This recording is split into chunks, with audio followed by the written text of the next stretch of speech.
Welcome, everyone, to the Ready for the Draft podcast. I'm your host, Gregg Schutze. This is episode 17 of the 2021 podcast series, taking a look at the draft-eligible prospects and getting you ready for the NFL Draft, set to begin April 29th.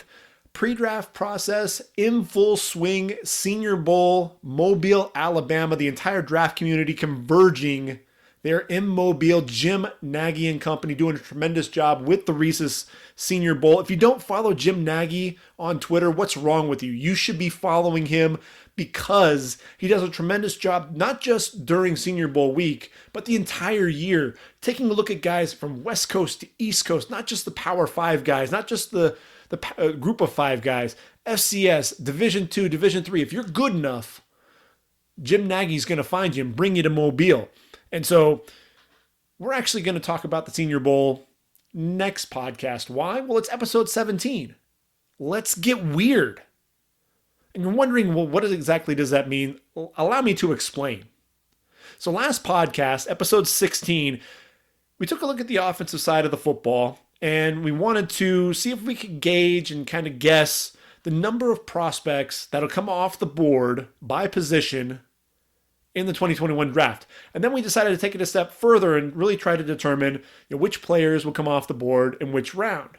Now that in and of itself doesn't sound crazy. A lot of draft experts, not only the draft Twitter community, but really social media and beyond, taking a look at the draft. And that's really what we try to do. That's what I've been doing the last 20 years, trying to identify the players, really get your rankings in order, get your draft board set, and not only predict who's coming off the board, the draft grades for each of the rounds, and then also trying to pair the teams up with the players and the rounds as well. Well, we're doing things a little bit differently here, and we're teams completely out the window right now. And really, we have free agency. There's a lot that could change. So the teams, we're going to go ahead and take a look at that later on. What we really want to focus on are the numbers. So we're going to play a little analytics game here, and we're going to take a look at the last 5 drafts. We're going all the way back to 2016 through 2020, this past season. And we're going to take a look at some of the averages, take a look at who's coming off the board when, and see if we can figure this thing out. So as an example, we're going to take a look at that quarterback position before we jump into the defensive side of the football, of course. The quarterback position, if you look at it over the last 5 years, 62 quarterbacks were taken. So if, over the last 5 drafts, that would average about between 12 and 13 quarterbacks. So, that averages out to, you look at 13, that's a number that you saw come off the board in 2020. The year Joe Burrow, Tua Tagovailoa, Justin Herbert, and Jordan Love really headlined that class in round 1. Obviously Jalen Hurts coming off the board in round 2, got to see the field and get some playing time there as well. Jake Luton getting a little bit of playing time there with the Jags, as did Ben DiNucci in the 7th round with the Cowboys. So that was your 2020 class, and that was the most since our 2018 class. Now the 2018 class is kind of that unique class because we had 4 quarterbacks come off the board in the top 10 picks. We have 5 quarterbacks taken overall in round number 1. Baker Mayfield, Sam Darnold, Josh Allen, Josh Rosen, Lamar Jackson. Now, obviously, Lamar Jackson, Heisman Trophy winner, and an MVP. You look at Josh Allen, made it to the AFC Championship. Baker Mayfield taking the Browns to the playoffs. Sam Darnold, is he going to stay with the Jets? Is he not? That's going to be one of the storylines here for the offseason. But when you look at that 2018 draft, it's interesting. 5 quarterbacks taken in round 1. We look at the quarterbacks now, and we can very well see the exact same thing happen. You look at Trevor Lawrence. We know he's likely going to be the number 1 overall pick to the Jaguars. But then you have Zach Wilson, Justin Fields, and Trey Lance. Now, all 3 of these guys, we look at the teams in the top 10. The New York Jets, Atlanta Falcons at 4. The Lions at 7, really the Eagles at 6, depending on what happens with Carson Wentz. But then the Lions at 7, the Panthers at 8.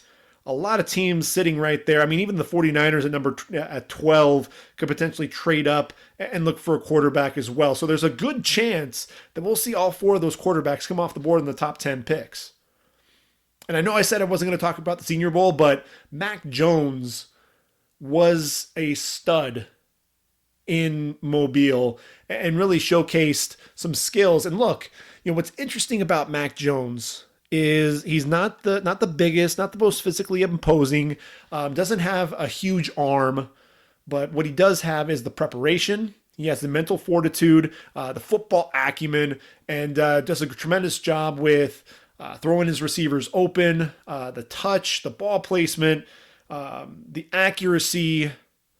Feels a lot like a Bill Belichick type quarterback and someone that could come off the board at number 15 overall. So there's a good chance we could potentially see 5 quarterbacks come off the board in the first 15 picks. So it's not unheard of that you'd have 5 quarterbacks come off the board in round 1.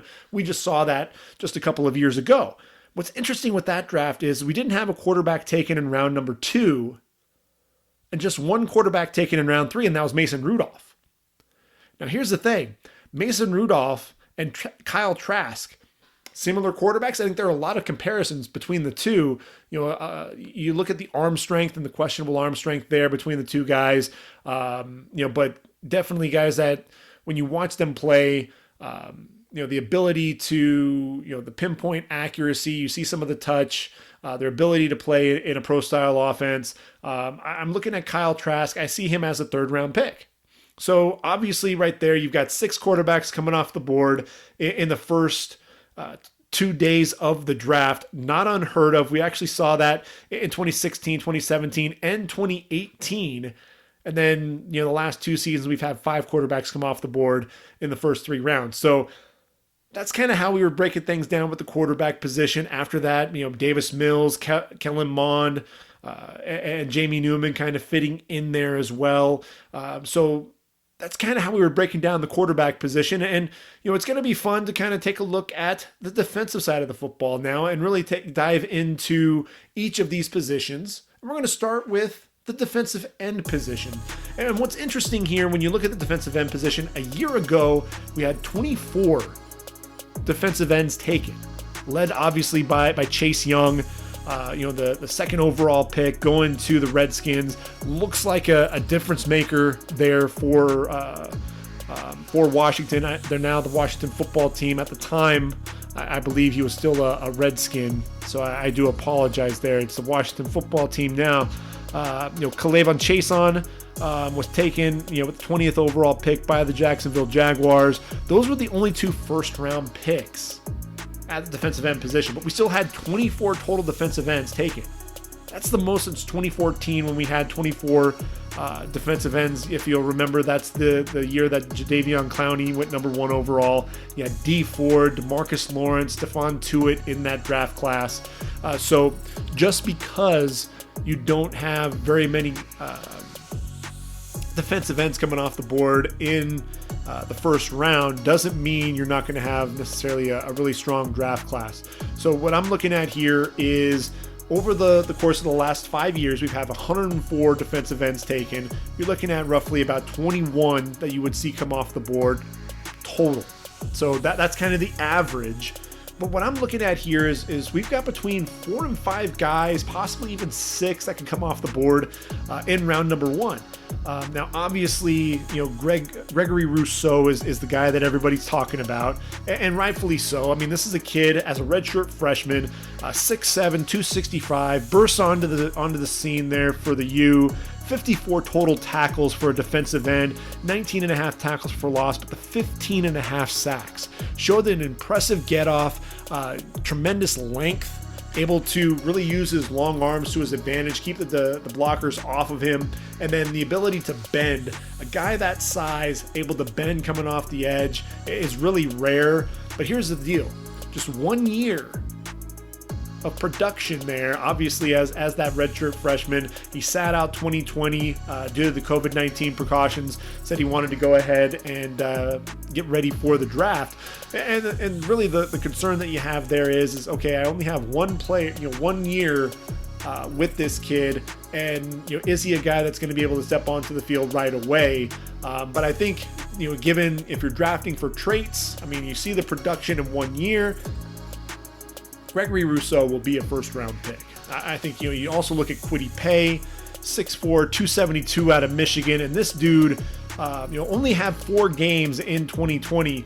Both he and Aiden Hutchinson battled some injuries, but look, the thing with Kwity Paye is you see the power. He has tremendous hands as well. And if you haven't seen that 3-cone drill, it's all over social media. This is a guy who can bend, and turn the corner in a hurry, can sink those hips and really get low coming off that edge, and flattens out in a hurry.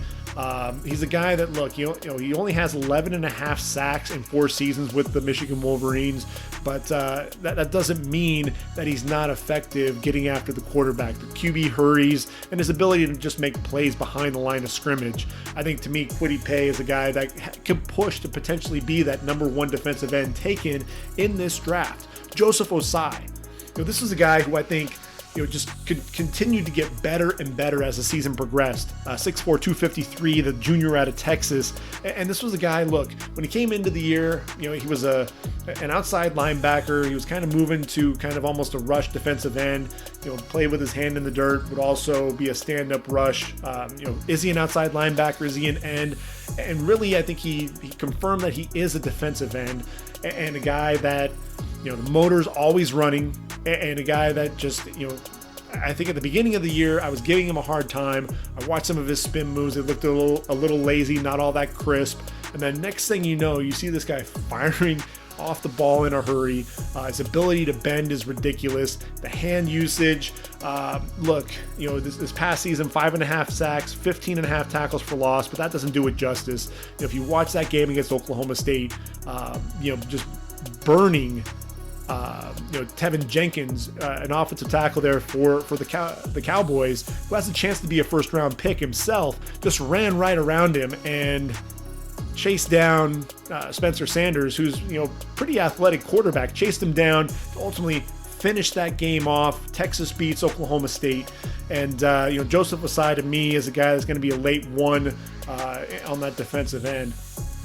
Jalen Phillips, out of Miami, 6'5", 266, another guy who he battled injuries there at UCLA, 2017, 2018, only played in 10 total games. Was a former number 1 overall prospect there for the Bruins. Ultimately decides he's going to transfer to Miami, sat out 2019, and comes in, 15.5 tackles for loss, 8 sacks. And this is a guy I think is one of the more complete defensive ends because he can rush the quarterback with both power and speed, can bend coming off the edge, can take an inside path to the quarterback, and the hand usage, the bull rush is also there as well. The big thing for him is going to be the medicals. This is a guy who I think could end up being a mid-first round pick if the medicals check out. That's a big if right now, but he's a guy to me that I think really helped himself there playing this season in Miami. So those are the 4 guys that I think are locks for the first round, in my opinion. There are 2 other guys that we're really debating whether or not they're going to be first rounders. And the first one's going to be Carlos Boogie Basham there out of Wake Forest, 6'5", 285, big dude, and when I watch him play, he reminded me a little bit of AJ Epinesa. Uses a lot of hand, his hand usage is tremendous, a lot of power to his game as well. Not overly explosive, but the more you watch Boogie Basham play, the more you actually see him bend off the edge a little bit more for a guy his size. A guy who I think can be a little. I think he's more explosive than Epinesa. Look, Epinesa, everyone looked at him as a first-round pick, and then he runs that 5.05 40, ends up falling to round number 2, and the Bills ended up taking him in the second round.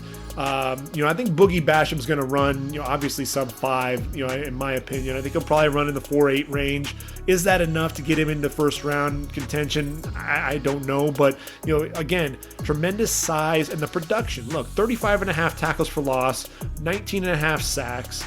A guy that just continues to work hard, getting after the quarterback. Look, 173 total tackles, and that's with only 6 games played in 2020. To me, Boogie Basham, look, 7 forced fumbles in the last 2 seasons alone, 8 pass breakups as well. He has a great chance to be a first rounder, but it also wouldn't surprise me that if he falls.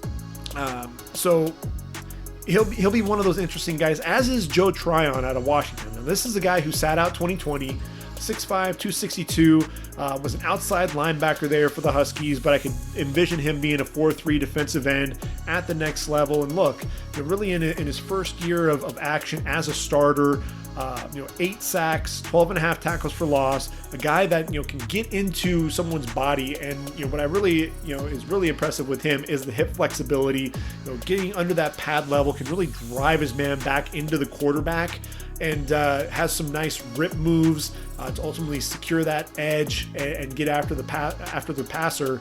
The ankle flexion as well. That's one of the things that you really see, is taking some of those odd angles as he's turning in the corner. Joe Tryon, again, it's one of those things you're trying to predict.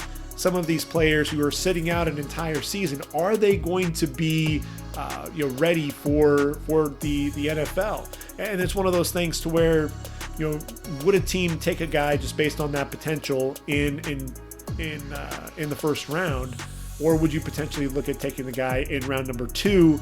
That's where I'm iffy there with Joe Tryon. One other name of note is Jason Owe out of Penn State. Look, he's a redshirt sophomore, 6'5", 252 pounds, really kind of a breakout candidate coming into the season because he really showed up, 7 tackles for loss, 7 sacks, a guy that was getting after the quarterback, showed some nice speed coming off the edge, and in 7 games with the Nittany Lions had 6.5 tackles for loss, but didn't get a single sack. It was one of those things.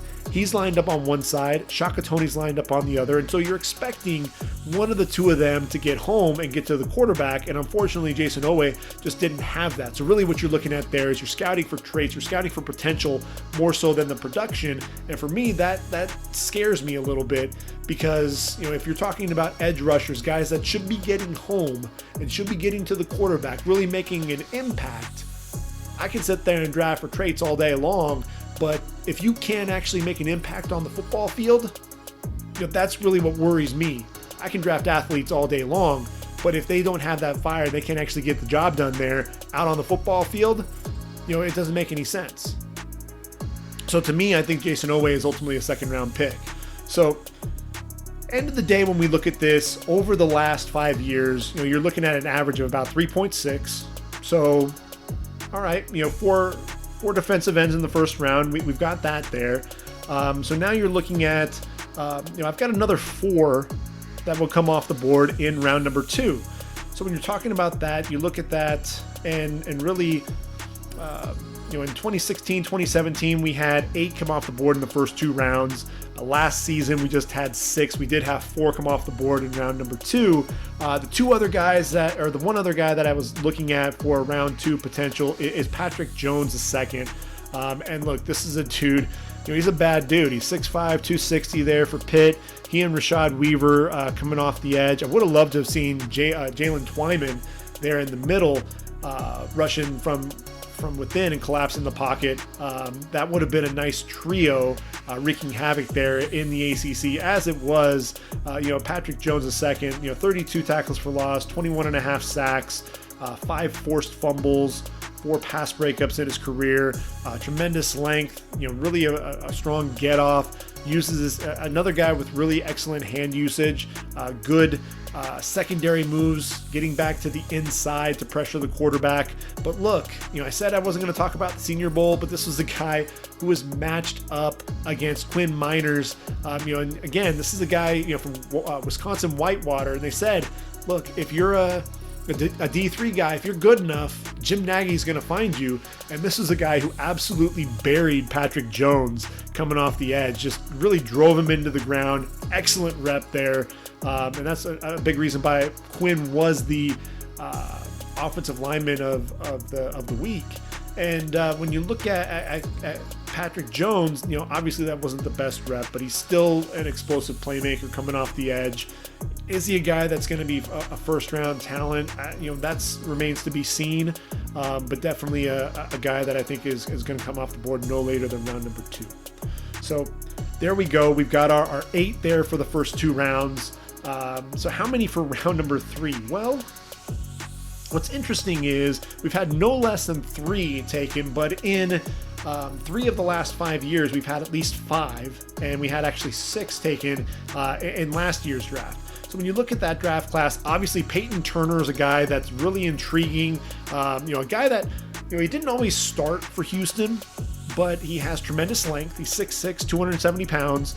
And in just 5 games with the Cougars, had 10 and a half tackles for loss and 5 sacks. Tremendously explosive, 9 pass breakups in his first 3 years there with the Cougs as well. And definitely explosive coming off the edge. A guy, again, he didn't always start for Houston, but definitely a guy that was, a speed rusher, a guy that could really, affect the passer, and somebody that I think, has that potential to be a second rounder, but I think he still has some rawness to his game that makes me think round 3 is probably a safer bet for him. How about Rashad Weaver? I mentioned him previously about, playing there at Pitt. And look, 17 sacks in his career, 34 tackles for loss. And 2019 was a no-go for him. Tore his ACL, was out for the season. And look, he rebounded well. It's one of those things. In 9 games, you have 7.5 sacks, 14 tackles for loss. They're in 2020, and really, he and his running mate Patrick Jones, again, they didn't have Twyman there in the middle. But I think Weaver, that knee needs to check out. But I think 3rd round makes a lot of sense for him. When you look at, how about Dayo Odengbo, coming out of Vanderbilt, another dude who's very big. He's physical. He's 6'6", 276. Does a tremendous job setting the edge. Has a pretty good burst. Really strong hands as well. Gets a nice push into the backfield. Sets the edge against the run. But a guy that's going to affect the passer. He's one of those guys, when you watch him play there for the Commodores, the more and more you watch him, the more and more you like what you see.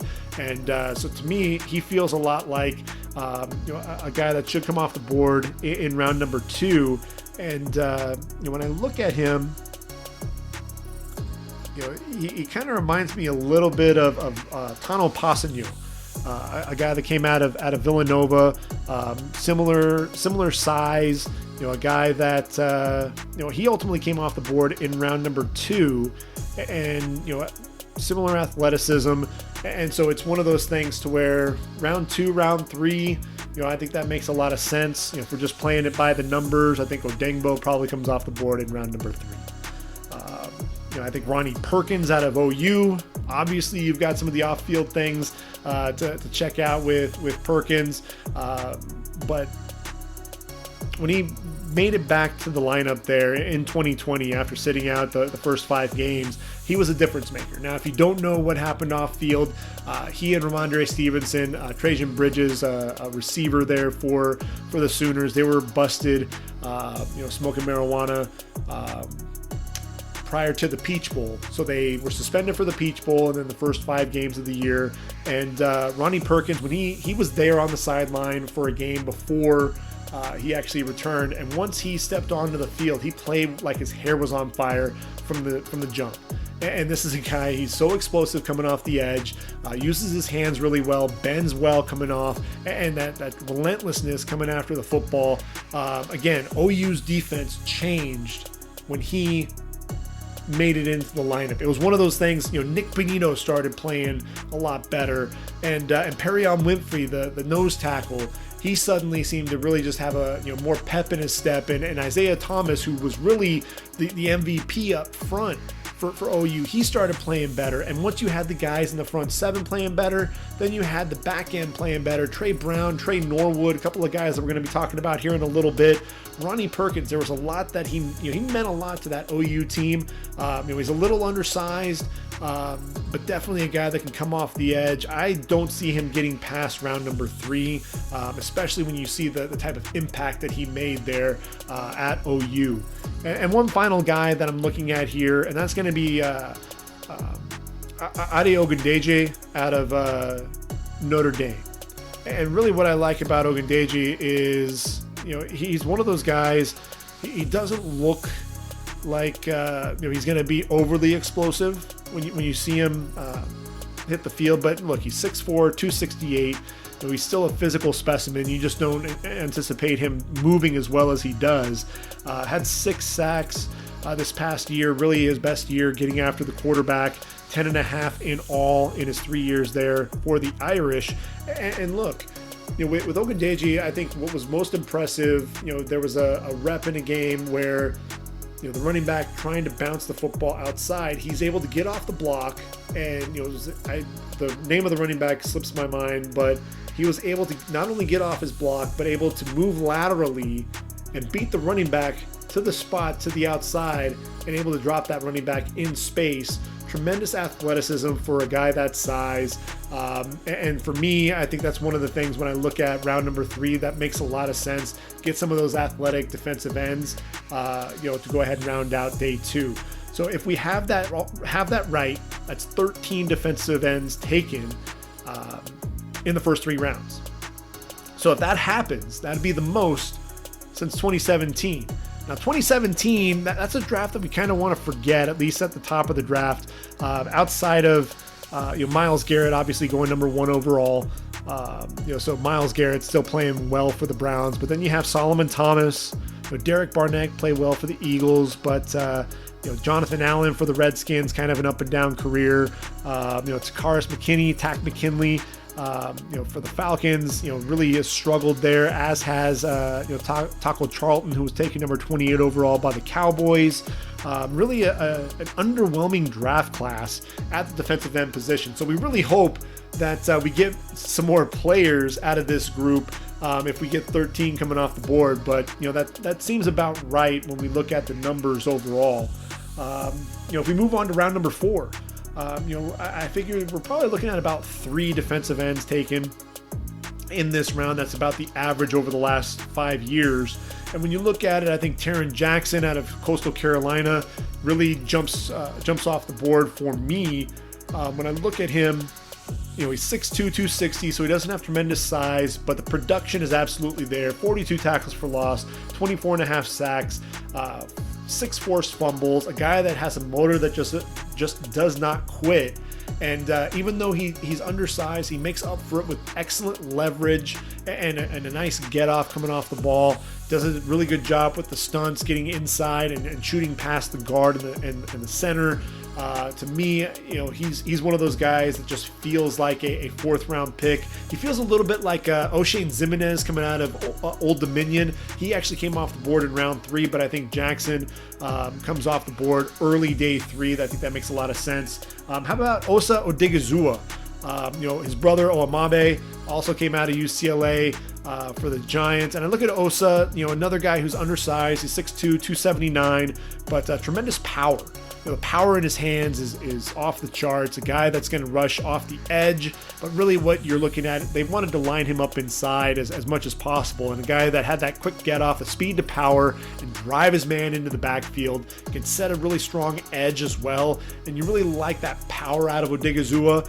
I think had he had a little bit more size, he'd remind me a little bit more of Odengbo and could potentially be a day 2 pick. But I still see him being a 4th rounder because of his ability to really push that pocket and be have some versatility despite his lack of overall size. And then how about we're going to go with Duke, a Duke defensive end. And I know everyone wants to talk about Chris Rumph, but the guy that had really a nice year for Duke was Victor Dimuke. I always mess up his name, Dimukeje. 6'2", 265, and this is a guy, look, the last 2 seasons he's had 16 sacks, 17.5 tackles for loss. I thought he outplayed Chris Rumph this season for the Blue Devils, and a guy that, again, undersized, he's 6'2", but a guy that can bend a little bit coming off the edge, has some pretty good power, plays with excellent leverage, and so he's another guy. Round 4 feels about right. So you've got some of these undersized defensive ends, but guys that are extremely productive and guys that not only understand leverage, but guys that are going to make plays in the backfield. Round 4 feels about right.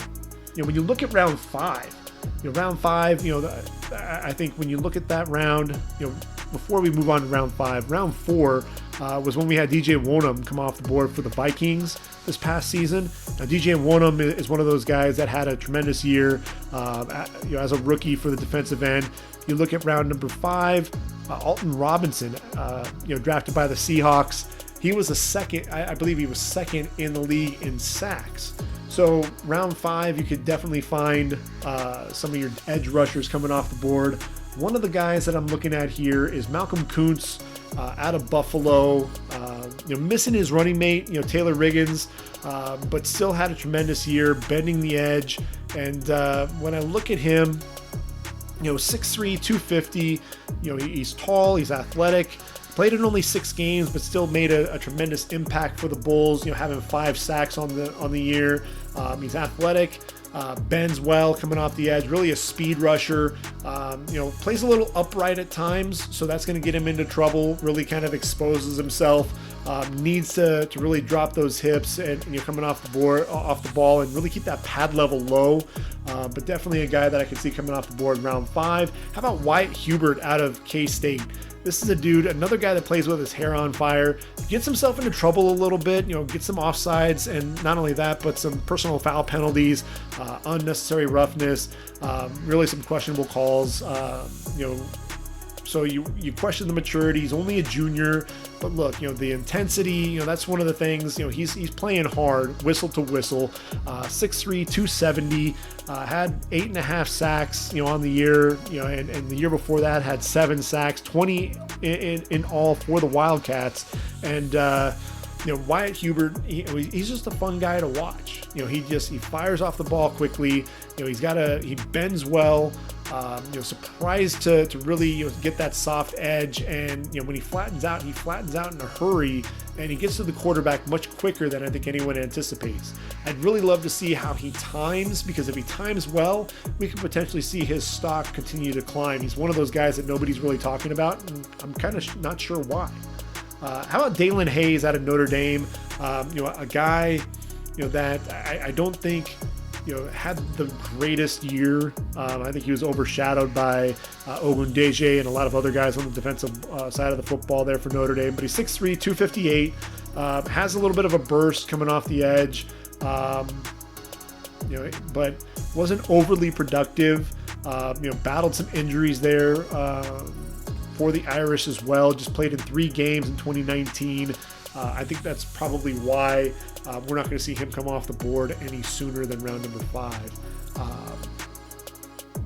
Moving to round 6. Now, only roughly two guys taken in round 6.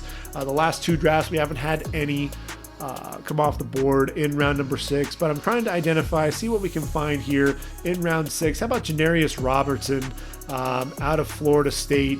I like the length, with him. He's 6'5", he's 260. A guy that can set a mean edge against the run.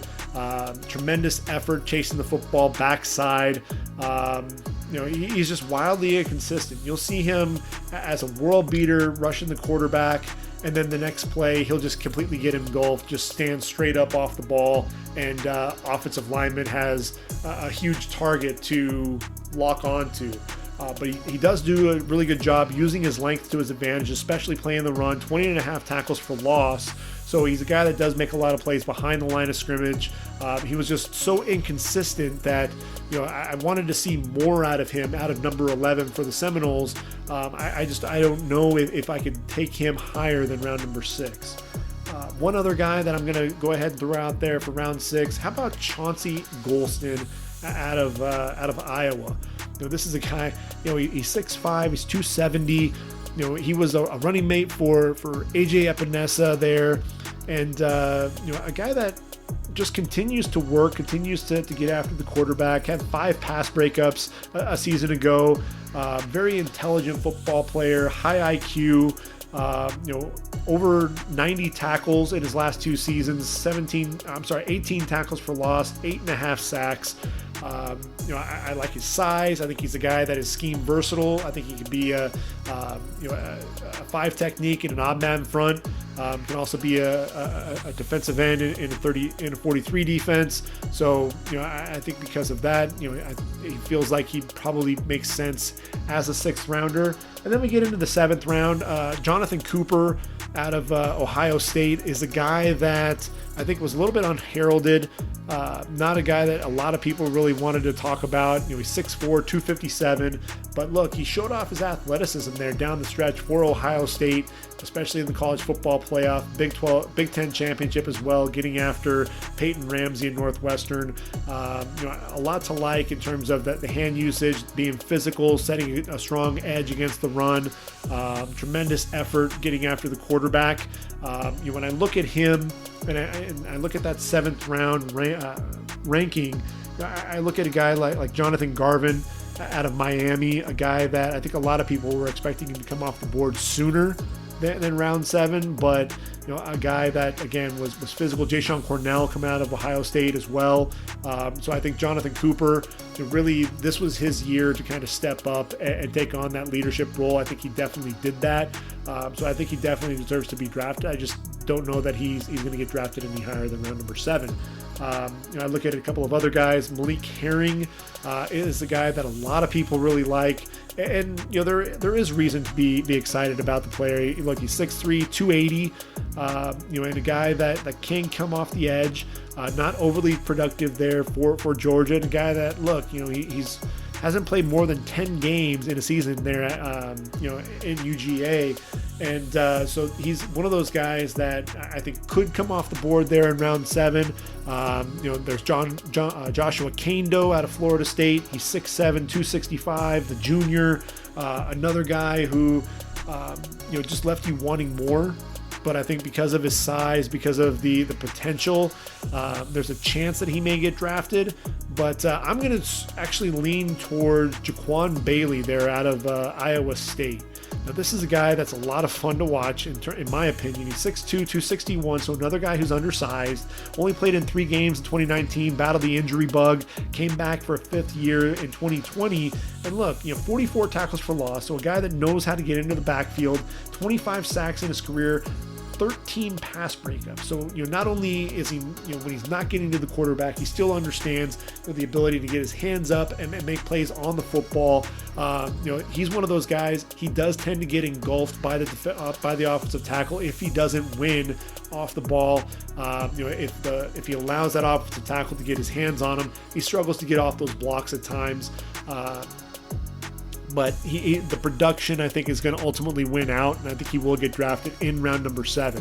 So when you look at the defensive end, I think out of those guys, we'll see three come off the board, which would bring us to 24 total defensive ends that we've talked about, which would equal last year's total for that defensive end position. So it'll be interesting to see if this draft class is able to go ahead and duplicate what last year's draft class was able to do. Moving on to the defensive tackle position, and look, defensive tackle, last couple of years, the draft classes have not been all that impressive. Last season, just 18 taken in the draft, and that's one of those things. I think you look at 2016 through 2019, we had no less than 21 defensive tackles taken. So before that, you had 2013 and 2014 when you saw these lower numbers. 18 in 2013, 19 in 2014. And I think we're headed towards a similar total. Maybe not. I think this is a draft class. We don't see a whole lot of production at the top, but I'm looking at that draft class, and there are a lot of names towards the back end of this draft to where there is a chance that we may see as many as 23 come off the board. I think you could have as few, again, as 18, but you could have as many as 23, which was the total that we had in 2019. Now, over the last 5 years, you've had 109 defensive tackles taken, which brings us to about 21 to 22 defensive tackles. So we're not too far off of that average. So when you look at this draft class, I think there are 2 defensive tackles that have set themselves apart from everyone else, and that's Christian Barmore out of Alabama, Davion Nixon out of Iowa. Now, Christian Barmore, look, this was a man among boys in the national title game, just continually beating guys up front there against Ohio State. I think even Wyatt Davis took a few reps against Barmore. Just so powerful with his hands, so quick off the football as well. That blend of speed and size. I'm looking at the Raiders at 17. They need a defensive tackle. They need some of that presence from within. They need to put pressure on the quarterback. They're also on the market for a defensive end, but I think you can potentially see Barmore come off the board here. You can see him come off the board to the Titans. They're on the lookout for for someone up front. And look, I think Barmore's scheme versatile. I think he's one of those guys who we could definitely see come off the board to a 34 defense and either be a 5 technique. He can even play inside, over the nose. You can see him play a 3 technique in an even man front as well. So very scheme versatile. That's 6'5", 310, tremendous length. And then Davion Nixon. If you listen to any of my podcasts, this was a guy that I was a big fan of his because I just think that the explosiveness, you just saw that time and time again. The interception against Penn State that he was able to return back, just so explosive, shooting the gaps, did a great job getting skinny and getting through, getting to the quarterback, getting home. And so I think when you look at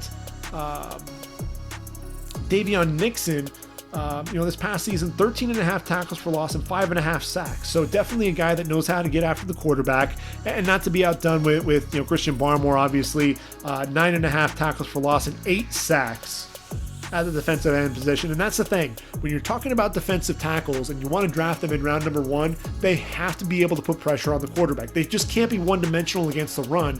You've got to be able to push the pocket from within and get after the quarterback. Both of these guys are able to do that. So I do see them coming off the board in round 1.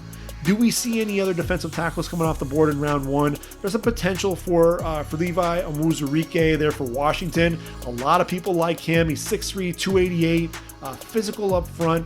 A guy that, look, he has 16 tackles for loss, 7 sacks, sat out 2020. I think he's definitely athletic. I think he's definitely a guy that's going to come off the board sometime on day 2. I just don't see him being a first-round pick. There are a lot of reps to me where he would stand straight up and would get neutralized. You'd see the athleticism, you see the lateral agility, but that pad level would creep and he'd stand straight up and would completely get neutralized. And I know that you're going to say, well, the defensive line coach there in the league is going to work on that. They're going to coach him up, and he has the traits, the athletic traits. To me, there's a good chance that he could come off the board in round 1, but I look at the talent pool, and I think there are too many guys that I would take ahead of Levi in round number 1. So I think he'd be a guy that would come off the board in round 2, to be perfectly honest. So if we have 3 come off the board, or 2 come off the board in round 1, that equal the total from a season ago. If you'll remember, Derek Brown and Javon Kinlaw were the only 2 defensive tackles taken in round 1, which the year prior in 2019, we actually had 6 defensive tackles. If you'll remember, from Quinnen Williams, Ed Oliver, Christian Wilkins, Dexter Lawrence, Jeffrey Simmons, Jerry Tillery. That was a class that really stood out and was top heavy. I think with this draft class, you're seeing more guys in the middle rounds, and that's really where you're going to see the value.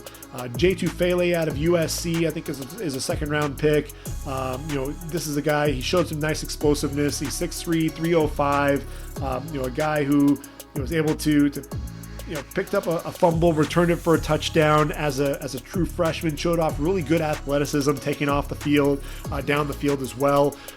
Really ran as a 5 technique there for the Trojans, and but he can also play a defensive tackle position. Not as explosive as Leonard Williams, but definitely a guy that I think could have been a difference maker for SC had he come back for his junior season. Reason why he sat out, look, COVID hit his family hard, and so ultimately he was the guy that we knew was going to enter the draft anyway. So it made perfect sense for him to opt out, and I see him being a second rounder for sure. And then Jalen Twyman out of Pittsburgh. I'm a big fan. I'm higher on Jalen Twyman than a lot of guys. Look, he's 6'2", 290, the junior. He was wearing Aaron Donald's number, and don't compare him to Aaron Donald by any means. He's undersized in terms of height, much like Aaron Donald, but he's not quite as powerful as Aaron Donald. But look, when you look from a production standpoint, that's the other thing that Aaron Donald has on him. But in one season, and again, we talked about Gregory Rousseau and the number of sacks that he had coming off the edge. How about Jalen Twyman pushing the pocket from within, showing tremendous quickness off the ball, showing the speed to power, 12 tackles for loss, but 10.5 sacks come in there at the 3 technique.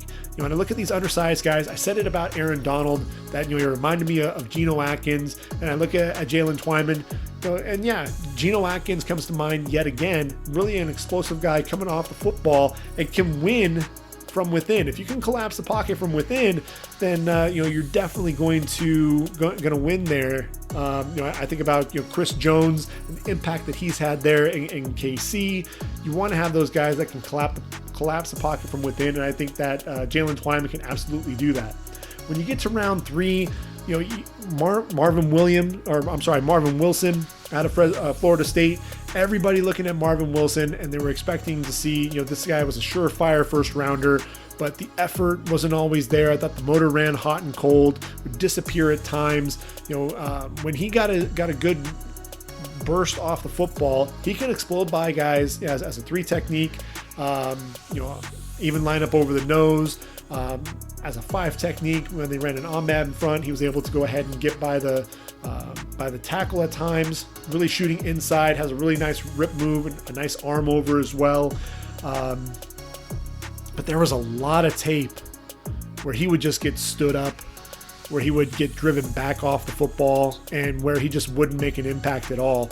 And again, I said I wasn't going to mention the Senior Bowl, but he got stifled quite a bit by Drake Jackson as well. The undersized and short-armed center there for Kentucky, he really stonewalled Marvin Wilson. So I think his draft stock's going to slide. I don't know that he's going to make it out of the first 2 days, but definitely a guy that I think is going to slide in the draft. I look at Bobby Brown, the 325-pounder there out of Texas A&M. He reminds me a lot of another defensive tackle that came out of Texas A&M, and Justin Matabike. Now, Matabike came off the board in round 3, number 71 overall. And I'm looking at Bobby Brown, and I could see a similar draft position for him. Bobby Brown, 6'4", 325, as I mentioned, 7.5 tackles for loss, 5.5 sacks this past year. A guy that just showed tremendous power, just driving his man into the backfield. You saw that time and time again. I think that makes a lot of sense. And then how about Darius Stills out of West Virginia? Come on, 6'1", 285, Big 12, defensive lineman of the year. And so you're talking about you move from one guy who showed tremendous power to a guy that showed tremendous quickness coming off the ball. If you watch West Virginia's bowl game, this was a guy that was living in the opponent's backfield. Ultimately, he wasn't making a ton of plays, only had a couple of tackles on the day, but that low pad level firing off the ball was blowing up run plays left and right. This last season, 7.5 tackles for loss, 3.5 sacks, a year removed from 43 total tackles, 12 tackles for loss, 6 sacks. He and his brother Dante, who has one more year there for the Mountaineers, were just, they seem to live in opponent's backfield. And the real reason is that pad level. This is a guy that wins with leverage and wins with an explosive burst off the football. And, for me, I look at him, he feels like he should come off the board in round 3.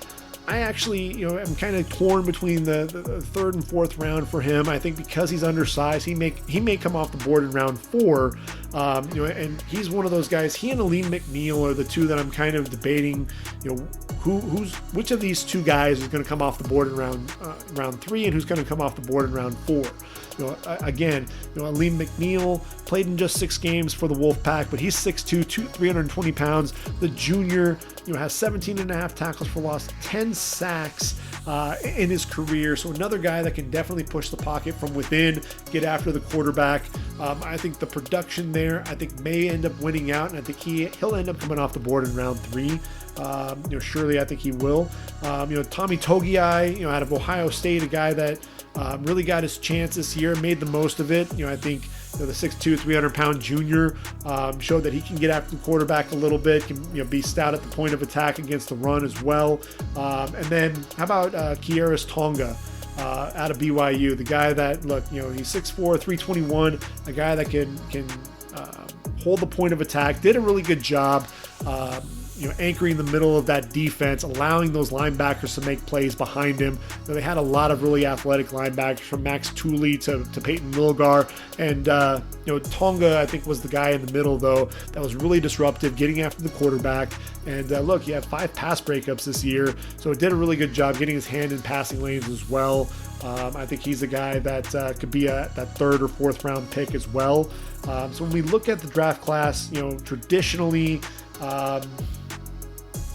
when we look at, let's see, about, if we add this up, we're looking at probably about 7 defensive tackles taken in on day 2 in the 2nd and 3rd rounds.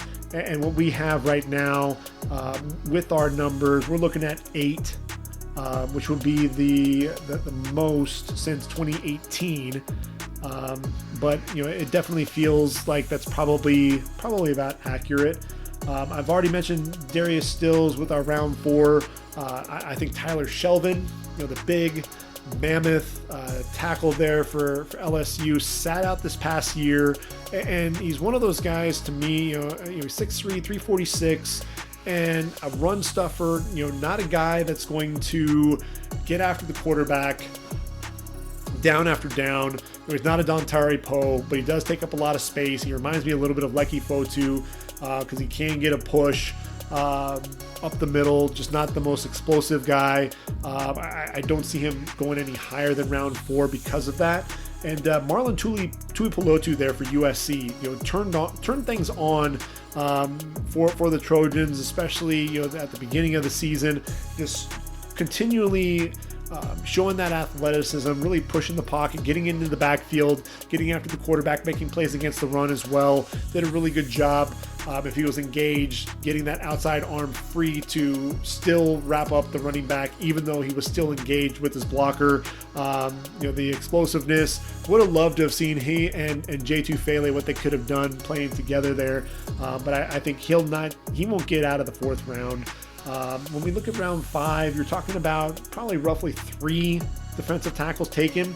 And so when you look at that, I think Jordan Scott out of Oregon, a guy that can show some athleticism, push in the pocket. A guy that nobody's really talking about is Taquan Graham out of Texas. And what I like about him, he's 6'4", 294, has decent size, but the 21.5 tackles for loss really jumps off. And I didn't realize just how productive he really was, but a guy that continually gets a nice push, getting into opponents' backfields. He's big and physical, and shows some decent quickness coming off the football as well. I think he fits in there for round number 5, as does Marquise Spencer out of Arkansas. And when I watched him play, look, he's 6'4", 300, was playing defensive end for Mississippi State. And look, another guy that really knows how to get after the quarterback. You're talking about somebody who had 23 tackles for loss, 7 sacks, and only ended up playing in 9 games. Now, here's the thing with him. He's a fifth year guy, and you look at it, really every other year he kind of had, didn't play a full slate of games.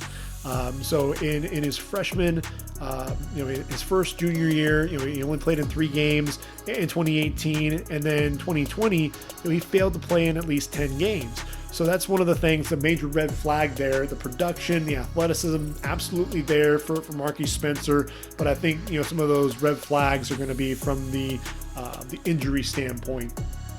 I think Jerome Johnson out of Indiana makes a lot of sense in round number 6. What I like about Jerome, 6'3", 304, a guy that can push the pocket from within. Just always, seem to have that burst and seem to get into opposing backfields, and I thought he was one of those, he was the guy that Indiana had to have a presence on the inside, and Jerome Johnson, teams had to know where he was at all times. He was, to me, I know Micah McFadden was playing behind him. You had some nice corner play out of, Tywone Mullen, and you look at Jamar Johnson as the safety. I still think Jerome Johnson may have been the MVP of that defense just with the way that he played to allow some of the guys behind him to make the plays that they did. I think Quinton Bohanna, the big mountain there at Kentucky, Isaiah Loudermilk, another big, he played defensive end at 6'7", 300 in Wisconsin's odd man front. And then Mustafa Johnson, the undersized, 6'2", 290-pound defensive tackle there for the Colorado Buffaloes. A guy who I think hasn't returned to form. He was one of those guys that I think was tracking to be someone that was taken early in the draft, especially after that freshman year where he had 15.5 tackles for loss and 7.5 sacks. Battled injuries the last 2 years. And, that's ultimately, he's somebody who I think is really going to have to work hard to get drafted. Austin Falu out of Oregon, Kyrie Campbell, Jared Hewitt, an overachiever, a guy that really works hard there for Virginia Tech, or 3 other guys. If we do see guys coming off the board in round 7, that's where we could get to 23. I think you could probably spread some of these guys out and still end up hitting a total of 20. And that would be just under what our average is. So it'll be interesting to see how everything plays out. But again, I think we'll still end up with more defensive tackles taken than what we had in last year's draft class. So we're going to move on to the linebacker position. And when you look at the linebackers, this is what's interesting. We've had no less than 32 linebackers taken in the draft. We average about 34 over the last 5 years, 171 total linebackers taken. Now, last year's draft class, just 32, and you had Isaiah Simmons, Kenneth Murray, Jordan Brooks, Patrick Queen all headline that draft, taken in round number 1, all guys that were able to make plays there for their teams on the offensive side of the football. Look, we've had at least 4 linebackers taken in round number 1 in each of the last 4 drafts, including exactly 4 in the last 3. And I honestly think we're going to see that happen again. Obviously, you've got Jeremiah Owusu-Koramoah, the Butkus Award winner. Look, he's 6'2", 215. Guy's going to do a little bit of everything for you. He's going to play on the back end if you need him to. He's going to rush the quarterback. And I think he has that defined position. Unlike Isaiah Simmons, where it took him a little bit to really figure out where he was supposed to play, I think Jeremiah Owusu-Koramoah can jump in and really hit the ground running. Look, 24.5 tackles for loss, 7 sacks, 142 total tackles, 7 pass breakups, 5 forced fumbles. Definitely athletic. I'm looking forward to seeing what he'll run in the 40 on his pro day.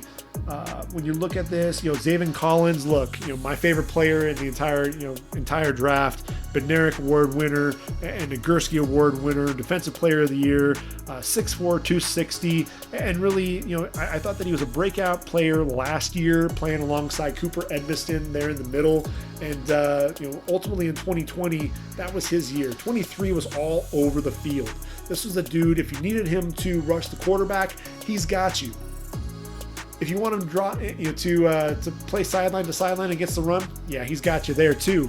But what he really showed this year was his ability to drop into coverage, read the quarterback's eyes in space. He struggled a little bit at times, in man coverage against running backs and tight ends. But look, he's 6'4", 260, and has the ability to play sideline to sideline with that lateral agility. And look, the interceptions, 4 interceptions, including a walk-off interception return for touchdown, 96 yards against Tulane. Zaven Collins, to me, is a guy that, he feels like a Mike Mayock type pick. I think he could also come off the board to the Steelers. He feels like a right fit there. The Saints need a linebacker. So Zaven Collins, to me, is definitely a first rounder for sure. Micah Parsons out of Penn State. I kind of saved him because he's one of those guys. Look, he's 6'3", 245, and sat out 2020, and he was a guy that I think everyone was looking forward to see play. Nearly 200 tackles in his first 2 seasons, 18 tackles for loss, did have 6.5 sacks. It really looked like he was playing out of position. A guy that was used to getting after the quarterback. But if you ask him to play off-ball linebacker, I think there's going to be a learning curve there. But there's no doubt that the athleticism is going to be there. I look at Denver, what's going to happen with Von Miller. I think Micah Parsons there at number 9 makes a ton of sense. And then how about Azeez Ojulari, another defensive end slash outside linebacker, that edge rusher, 6'3", 240, and a guy that just showed he could bend coming off the edge. So explosive, getting to the quarterback. If you watch the bowl game, Georgia was down to Cincinnati, and this was the guy that was wreaking havoc, was unblockable. The burst coming off the ball, the hip flexibility, able to really turn that corner. And I mean, he was already getting that edge, creating that soft edge, and getting to the quarterback before the offensive lineman was really able to engage him. And so to me, I think Tennessee, possibly all the way down to KC at 32, that makes a lot of sense for Azeez. Now, if there's going to be another linebacker taken in round 1, it could be Nick Bolton. I think Bolton, what you're ultimately looking at, what's his 40 time going to be? Because he is undersized. He's 6 foot, 232. That lack of length doesn't always allow him to get off blocks. He's definitely a chase linebacker, 220 tackles in his career, including nearly 200 in the last 2 seasons. 16 and a half tackles for loss, 3 sacks, 2 interceptions, 12 pass breakups. He can absolutely drop into coverage. There's no concerns there. It's really the ability to shed blocks and being undersized. And is he a guy that has enough speed to play that sideline to sideline ability? Dylan Moses, you look at him, I think he's a guy that probably was playing out of position. I think when he was asked to drop and play in space, he really struggled. I think he's a guy that needs to play in the middle, and I think teams are going to realize that and take him in round number 2. I've got 5 linebackers coming off the board in round 2. We average about 3.2. There haven't been as many as 5 linebackers taken in the draft since 2016, but I think this year, is different because, look, you got Chaz Surratt, another guy, a converted quarterback, just continuing to scratch the surface of just how good this guy can play. A guy that can play the run, can get into quarterback's face, rushing the quarterback, and then he understands route concepts. He was a former quarterback, so he's able to drop into coverage, read the quarterback's eyes, and really understand what's going on in coverage as well. So I think he's a round 2 pick. Quincy Roche, there's a lot of really good tape on him, especially if you end up watching him there at Temple, where he played the first 3 years, had 26 sacks, 39 and a half tackles for loss, very explosive coming off the edge. He's 6'3", 245, and really did a decent job there for Miami. 14 and a half tackles for loss on the year.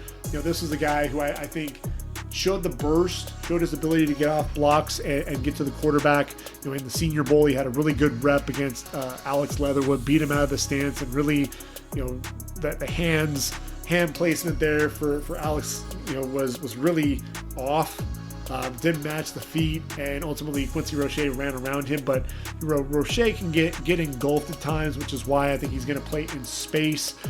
But the production, you can't argue with that. I think he's a round 2 guy, as is Chris Rumpf.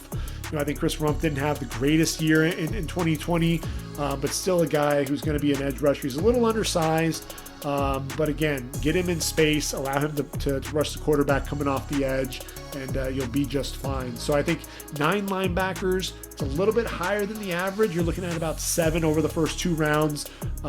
Traditionally, 9 would be the highest since 2017.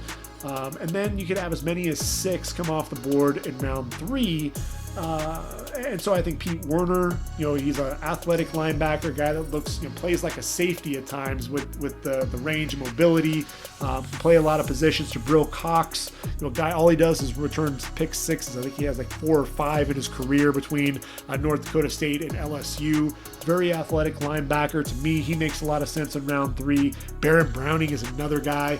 I think he gets lost in space at times, but a guy that can definitely rush the quarterback. And if you ask him to cover, man, he's got you against running backs and tight ends. There's no tight end that really was able to handle Barrett Browning.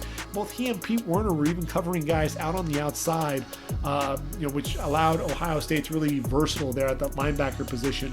Monty Rice, model of consistency, was a Butkus Award finalist, and he's 6'1", 235, not the biggest guy, plays inside linebacker, but just very instinctive, a leader there on the line there for Georgia. And look, he's battled some injuries. The 2019 was the only year where he had played an entire slate of games.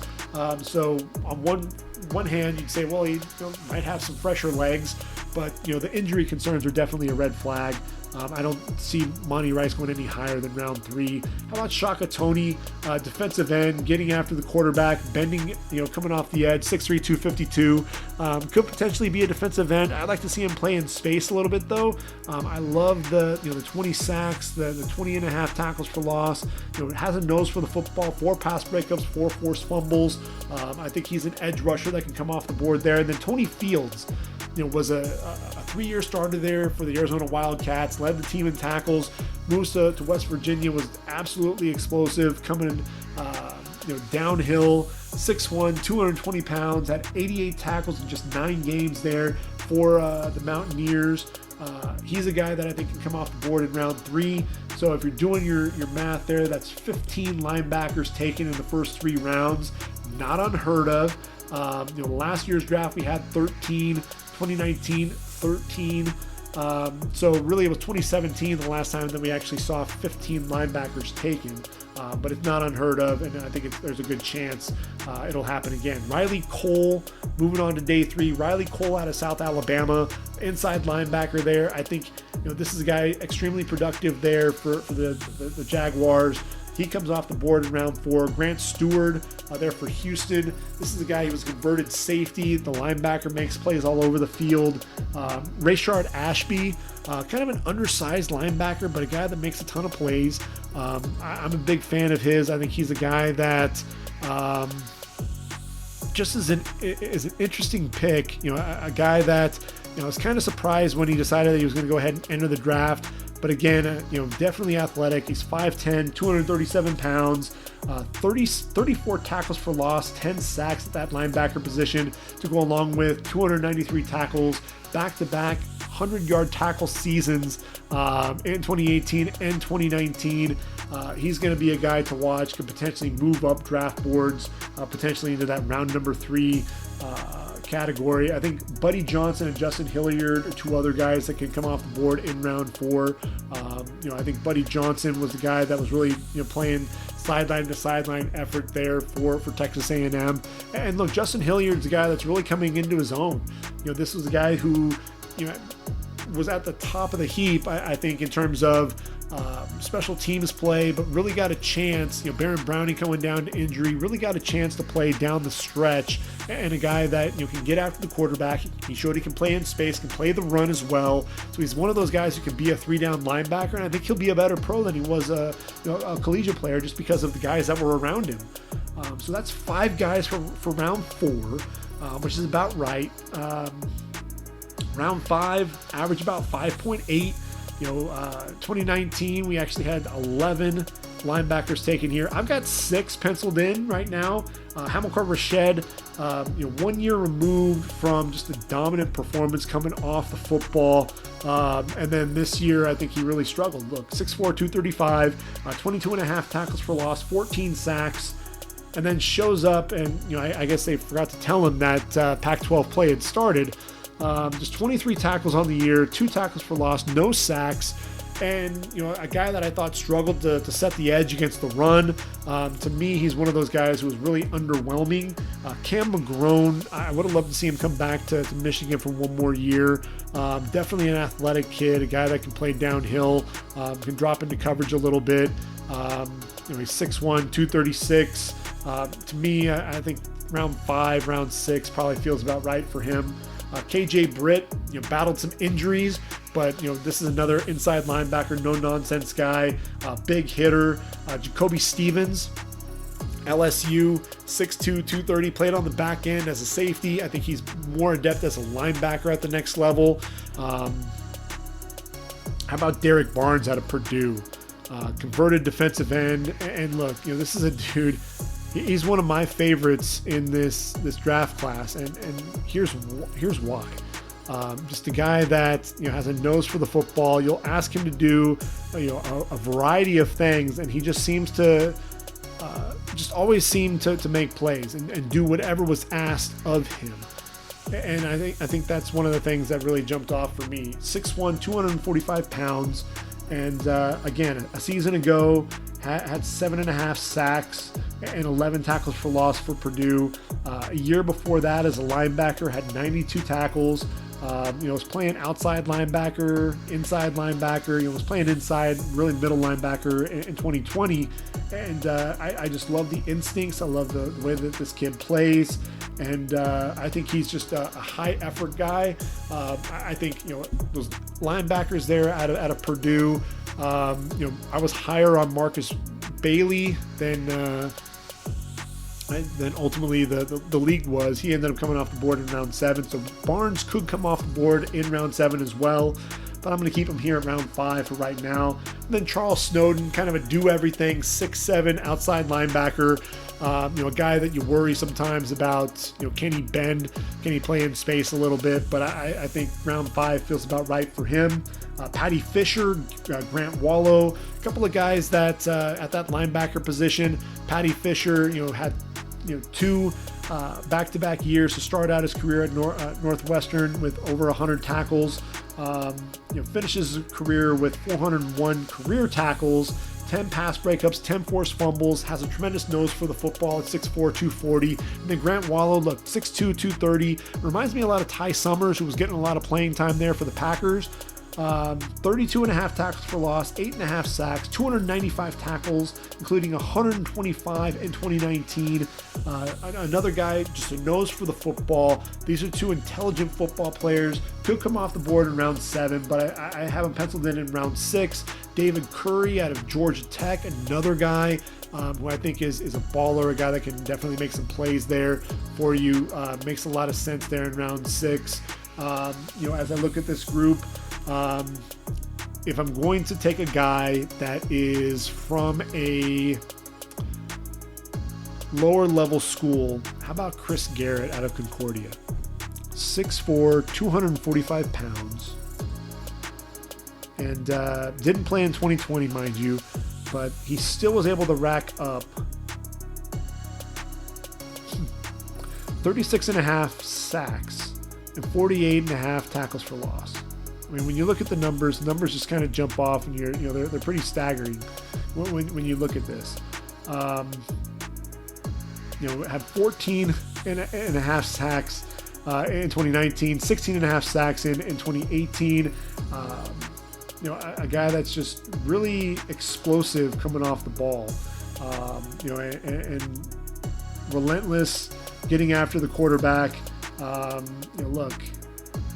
Has 15 forced fumbles and 9 pass breakups in his career. This is a guy that I think is going to get drafted. Could end up getting drafted even higher, but 6th round feels about right just because of the level of play where he was at. I think Patrick Johnson out of Tulane, this feels about the right territory for him. This was a guy who disappeared at times. Definitely has the athleticism, a guy that I think can come off the edge, but he's the guy that disappeared at times. And then William Bradley King out of Baylor could potentially come off the board even higher. He's 6'4", 248, edge rusher there for Baylor. Was a transfer, came from Arkansas State, and a guy that I think is continuing to get better and better. And he was really a guy that was the most consistent pass rusher there for the Bears. And then how about Ellerson Smith out of Northern Iowa? 6'7", 245 pounds, was a defensive end. Bryce Popp was his position coach, and had a lot of high, held him in high regard. He's one of those guys I think could come off the board in round 6. Jamin Davis out of Kentucky, a very athletic and productive linebacker there for the Wildcats. He's another guy I think that round 6 conversation. Ultimately, you're going to have 6 linebackers taken in round 6.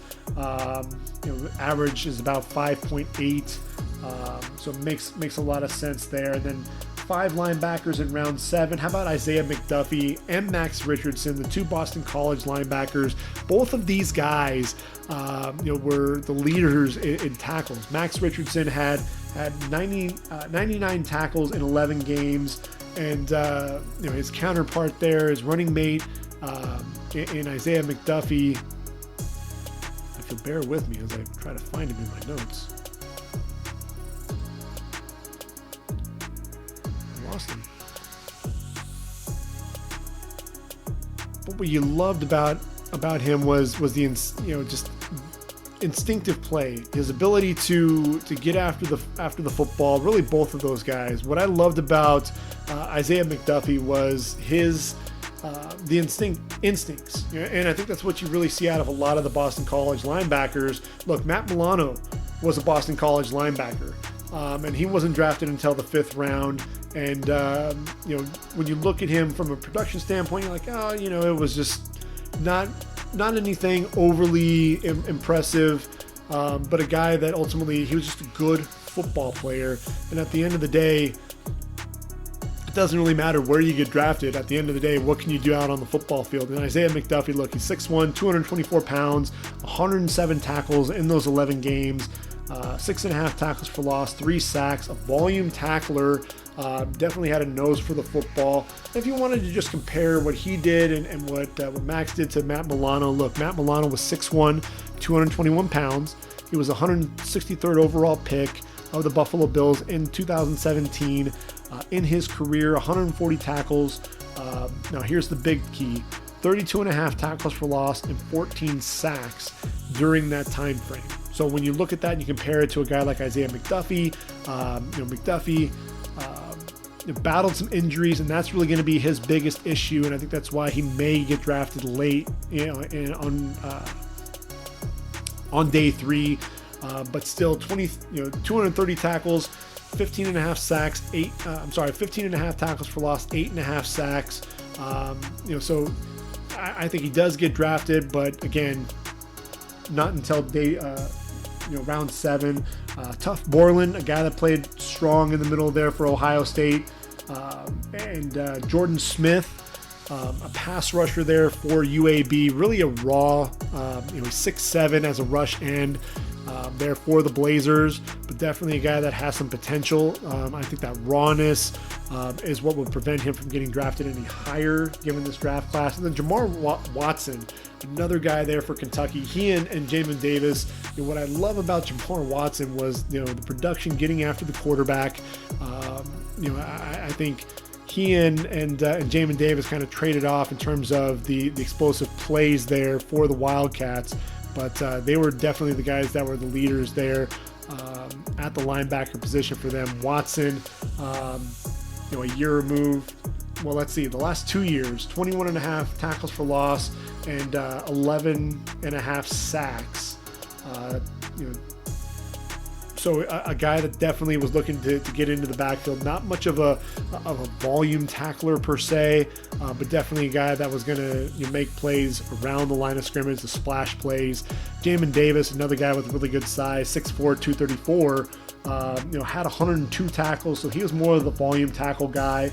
Had 3 interceptions on the year as well. So these are 2 guys for Kentucky. I think you're kind of interchangeable there in the 6th, 7th round range. Makes some sense there, which will then take us on to the defensive backs. So defensive backs, we had 50 taken in 2020, 29 of them corners, 21 safeties. We've had no less than 46 in the last 5 years, and a high of 56 in 2017. So the average, you're looking at about 51 total DBs taken. I've got 56 penciled in as potential draftable prospects at this point. And we're going to kind of go quickly through this because we're kind of running out of time here. We're a little pressed for time. But Patrick Surtain and Caleb Farley, I think, are your top 2 corners. I think that makes the most sense. J.C. Horn out of South Carolina, also there. These are guys that are going to play out on an island. They do a great job with that athleticism. Caleb Farley, really 1 year at the cornerback position, and then he opted out in 2020. Patrick Surtain, there is some film. There's a lot of that space that he allows to the wide receiver, a lot of plays made in front of him. Caleb Farley, you see a little bit more athleticism, being able to stick to his receiver. And, J.C. Horn, definitely a physical presence on the outside. Trevon Merrick, the Jim Thorpe Award winner, a guy that can both play over the top and also come up and run support. And then Aaron Robinson out of UCF. This is a guy, he's 6'1", shows some definite size, and length, and has tremendous ball skills. I think that's the thing that you really talk about with all of these guys. I think what I like about Aaron Robinson, and a guy that's continuing to just get better and better each and every year, a guy that I think can play on the outside. He can play, as your nickel, get inside if you need him to as well. Just really a solid player overall. Has tremendous size, like I said, 6'1", 193. Those are the guys that I have penciled in. That's 5 coming off the board there. And then when you look at the cornerback position, you can potentially have 1 or 2 guys move into that group, because averaging 6 over the course of the last 5 years. We only had 3 come off the board in 2019, but what you're looking at is about between 6 and 8 is traditionally what you're going to see there. That's what you saw in the last 5 drafts. In the second round, though, is where you see a lot of value. What's crazy is we're talking about 9 DBs coming off the board in round 2. We've seen as many as 11 come off the board in 2017. In 2019, there's something about odd years, because in 2021, I've got 11 guys for you. Eric Stokes and Tyson Campbell coming off the board in round 2. 2 corners there for Georgia. I think Eric Stokes has the athleticism. Tyson Campbell has the size. He did get worked at times, especially by Kyle Pitts when UGA played Florida. But you watch his game against guys like Seth Williams, and did a tremendous job shutting them down as well. Eric Stokes has the athleticism on the outside. 2 guys that are going to be nickel corners, but definitely guys that can make an impact. Asante Samuel Jr. didn't have any interceptions coming into his senior season, had 2 right off the bat. Definitely instinctive. Elijah Molden is another instinctive nickel that makes a lot of sense coming off the board here. Shaun Wade, I'm struggling with him, trying to figure out where I want to put him. Is he going to be? He's definitely not a first rounder. I think he played his way out of that. You watch him against Devontae Smith, just looked like he was jogging, even when he was coming across the formation, when Devontae Smith went in motion on that touchdown coming across the field. He just didn't look like he could keep up. And that worries me about, the long speed. Is he going to be a safety? Is he going to be a guy that plays inside? Second, third round, for Shaun Wade. I've got him penciled in at number, in the second round. And then, Ifeatu Melifonwu, his brother was a second round pick. Why not make another Melifonwu, a second rounder? He has tremendous size, has the length.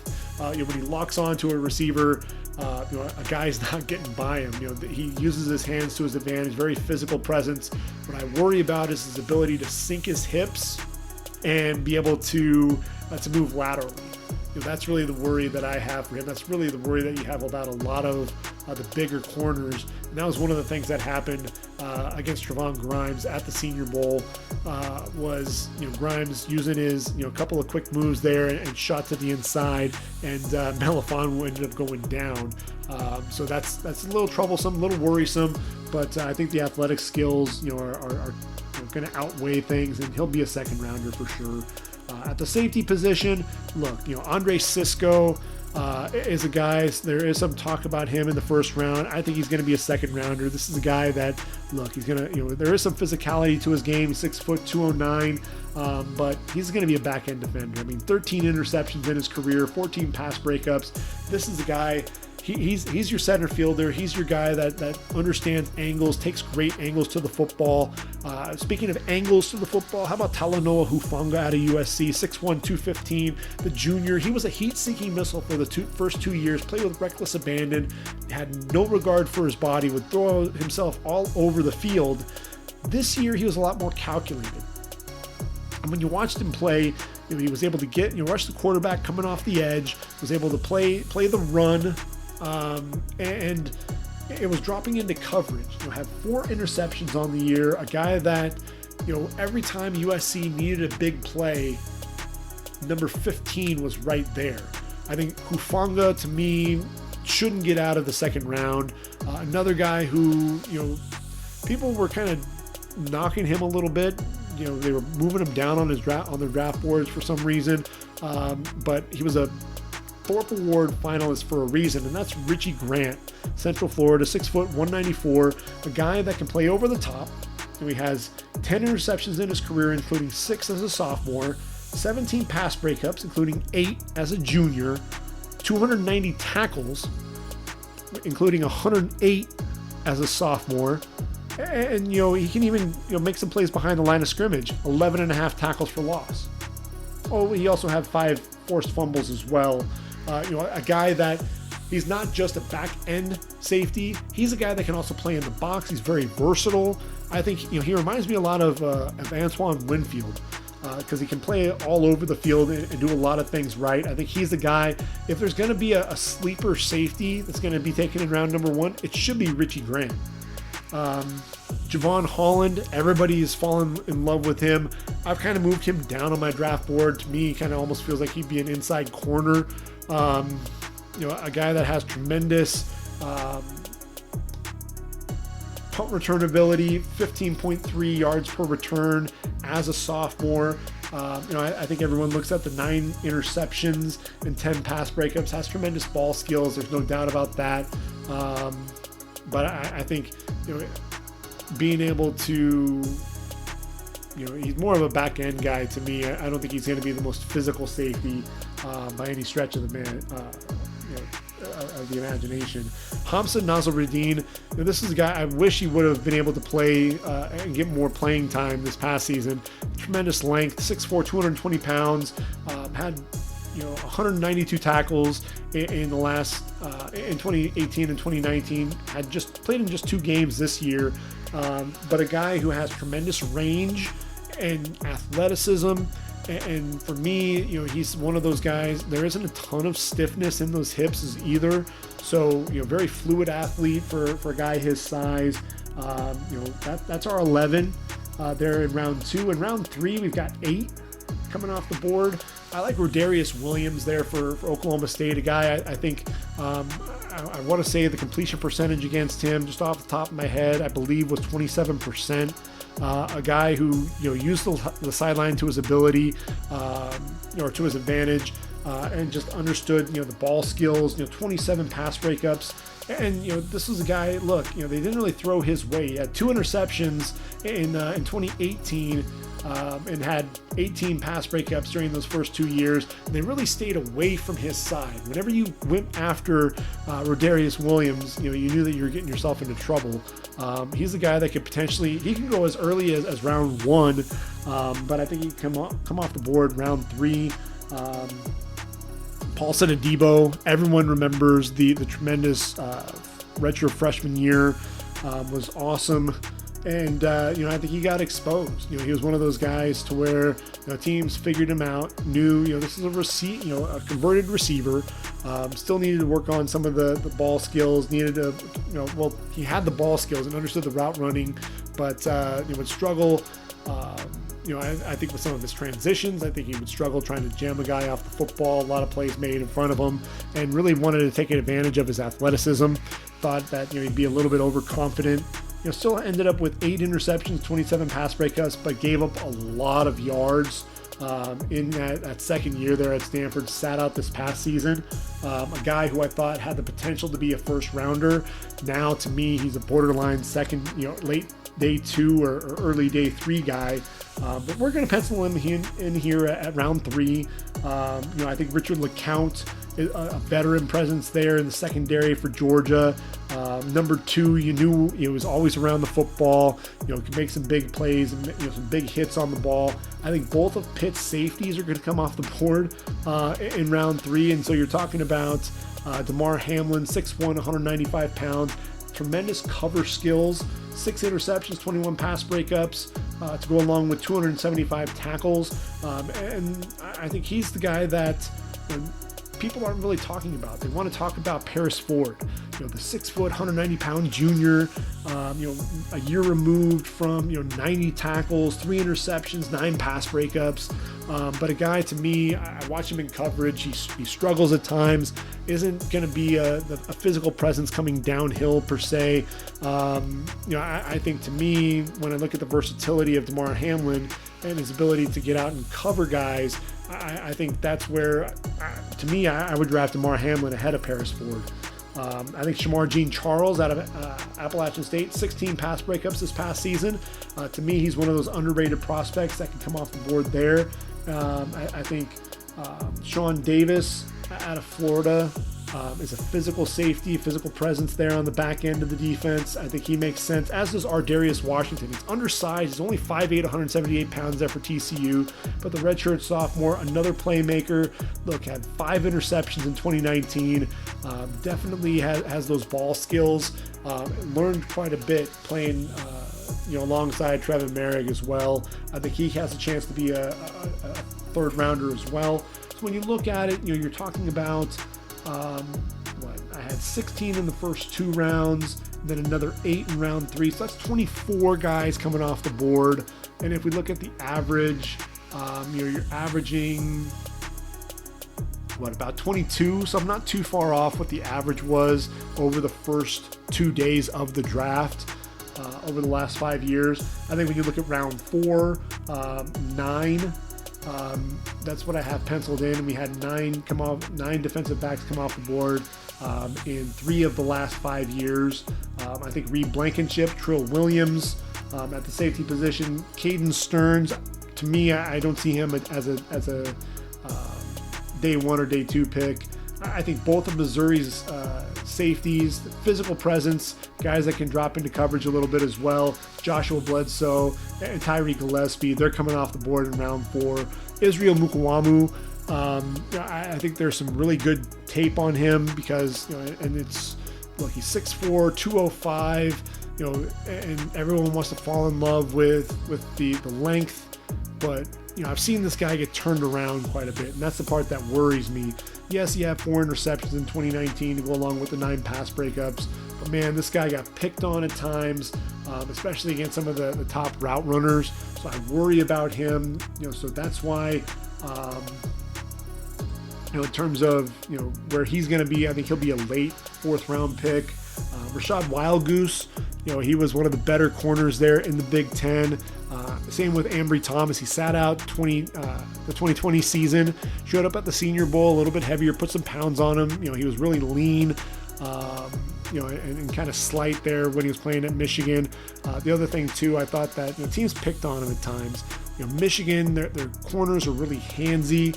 Lavert Hill and David Long, coming into the league, definitely handsy. To me, Ambry Thomas, people are talking about him as a potential top 100 pick. I don't see him coming off the board any earlier than round number 4, to be honest.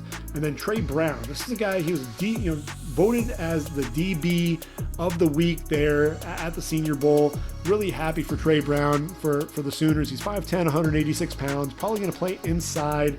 But look, a guy that really came on for the Sooners, had 3 interceptions this past season. 31 pass breakups. So you see the ball skills. That's definitely evident. Definitely a guy that stepped up and played well for the Sooners down the stretch. Had some really key interceptions. And look, number 6, also a weapon in the kick return game as well. Returned 55 in his career for the Sooners. So definitely a guy that is versatile. I think he makes a lot of sense as a round 4 guy, but somebody who, if he tests really well, could potentially see his draft stock move into day 2 consideration. So moving on to round number 5, average right around 6.2. And that's essentially because we had 8 come off the board in round 5 in 2017 and 2018. I had 5 come off the board in the other 3 years. So you're looking at, I've got about 7 coming off the board here. And so I think you've got James Wiggins, the safety out of Cincinnati. I think the veteran presence there, battled some injuries in 2019, but he was definitely a playmaker. Thomas Graham, the corner out of Oregon, a guy that sat out the 2020 season, but a guy that just continued to make plays. 32 pass breakups, including 28 in the last 2 seasons that he played there for the Ducks, to go along with 8 interceptions. Tremendous ball skills, and then returnability as well. Took one of those interceptions back to the house as a sophomore for the Ducks. Colby Harville-Peel. This was the guy who I thought, was really the heart and soul of the back end of that defense. You really had, Rodarius Williams on an island shutting things down.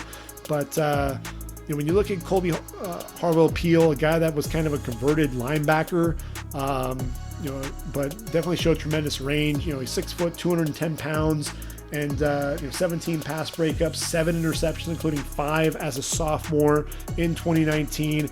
A guy that just had a nose for the football for the Pokes on the back end of that defense. Also looking at Cameron Bynum out of Cal. I'm a big fan of Cameron Bynum.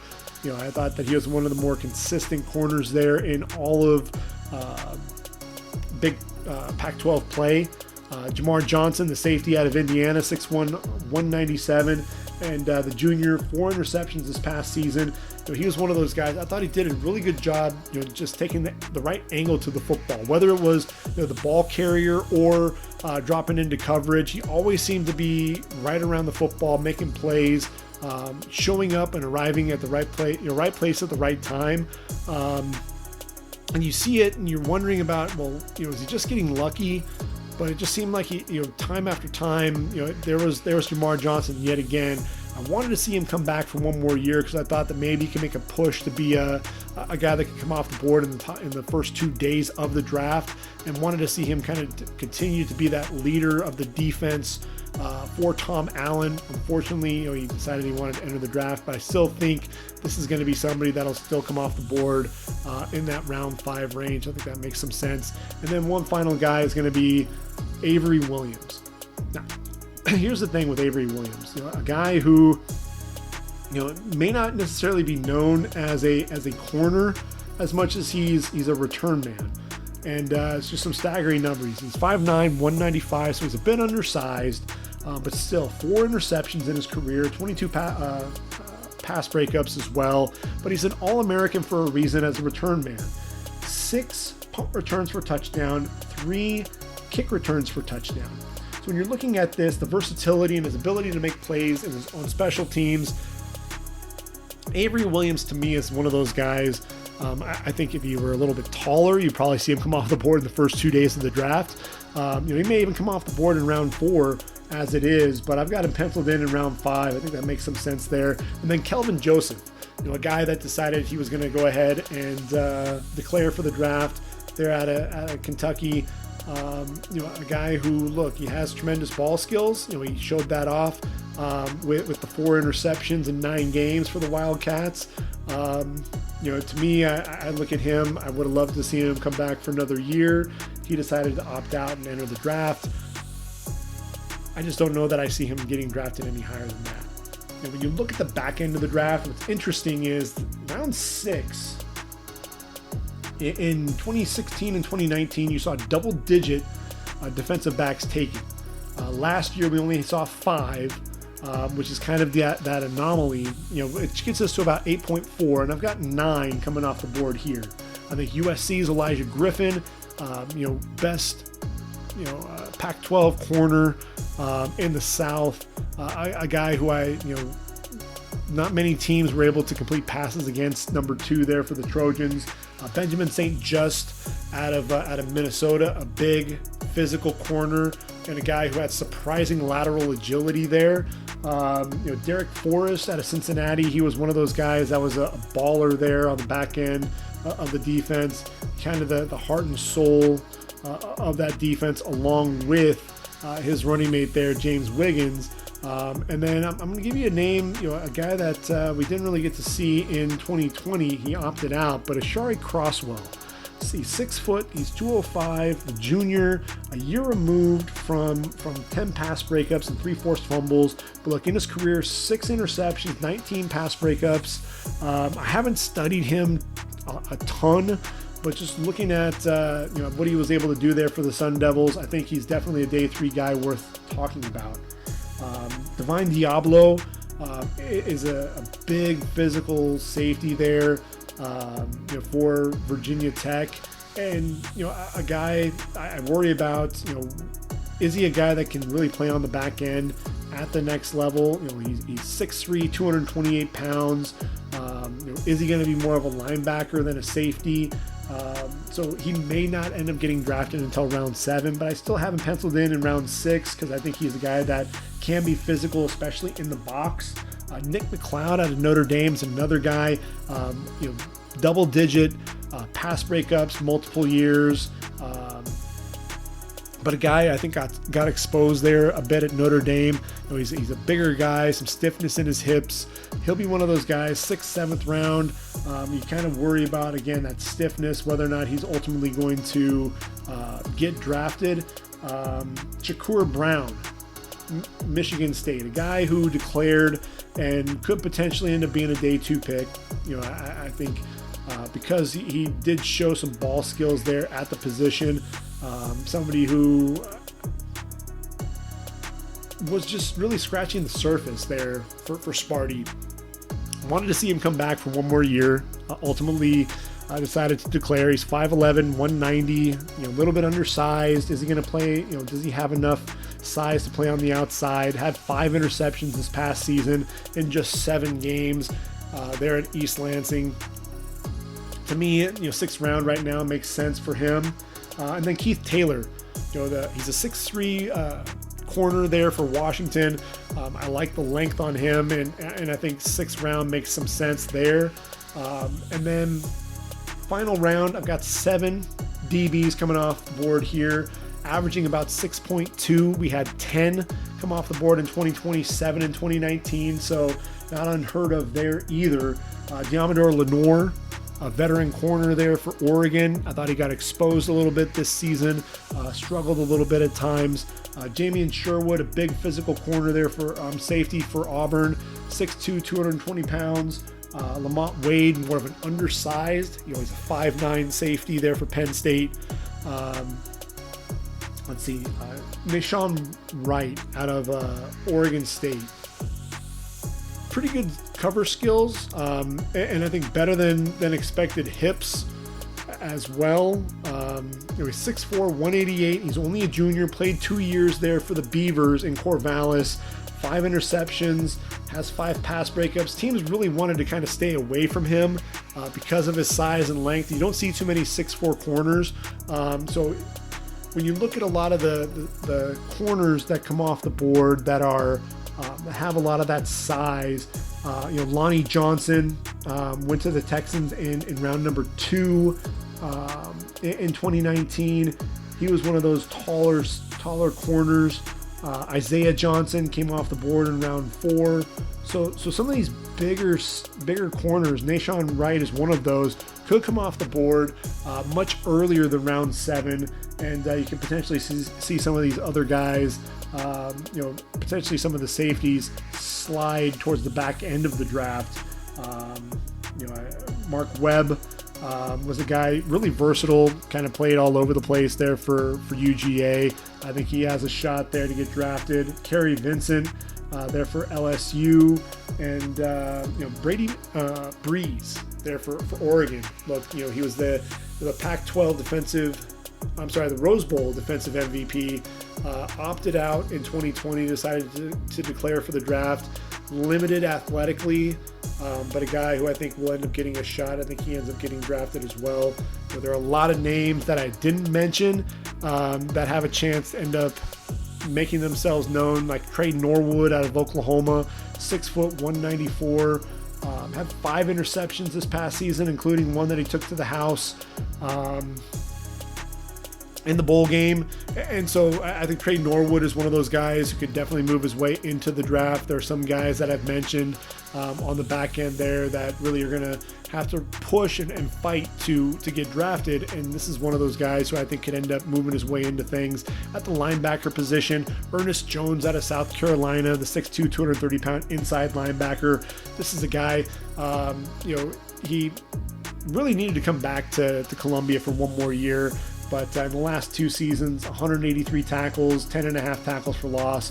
Really a volume tackler, a guy that made a lot of plays in front of him. Errol Thompson, same way, 6', 254 out of Mississippi State. Antoine Simmons, here's an interesting guy from Michigan State. He's 6', 225. I think he'll run well and test well. 230 tackles in his career, 26 tackles for loss, including 24 the past 2 seasons, 4.5 sacks. A guy that just always seemed to fly around to the football. He could play well sideline to sideline, and he just seemed to really time his breaks heading into the backfield. He would time the snap count really well. He'd run the alley just to read and react, the instincts.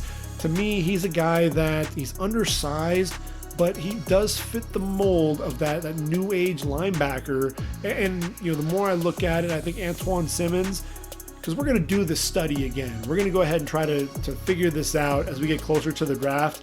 I think I'm moving Antoine Simmons into my draft, which means one of those linebackers is probably going to get kicked to the curb. I